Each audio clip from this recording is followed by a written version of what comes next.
ইরানের দক্ষিণাঞ্চলে শহীদ রাজাই বন্দরে ভয়াবহ বিস্ফোরণ, আহত হয়েছেন অন্তত ৫ শতাধিক মানুষ।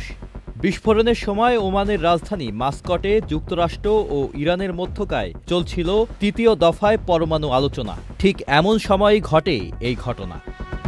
কর্তৃপক্ষ জানিয়েছে এখনও বিস্ফোরণের কারণ জানা যায়নি। প্রচণ্ড বিস্ফোরণের পর কন্টেইনার ডিপোতে ছড়িয়ে পড়ে আগুন।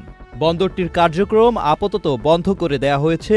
পুরো এলাকায় জারি করা হয়েছে সতর্কতা। বিস্ফোরণের কালো ধোঁয়া কয়েক মাইল দূর থেকেও দেখা গেছে। জানা গেছে ওই ডিপো ব্যবহার করত একাধিক দেশ।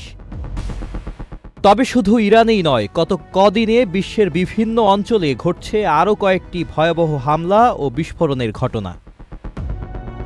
গত ২৪ এপ্রিল ভারত নিয়ন্ত্রিত কাশ্মীরের পর্যটন কেন্দ্র পেহেলগামে বন্দুকধারীদের হামলায় প্রাণ হারান অন্তত ২৬ জন।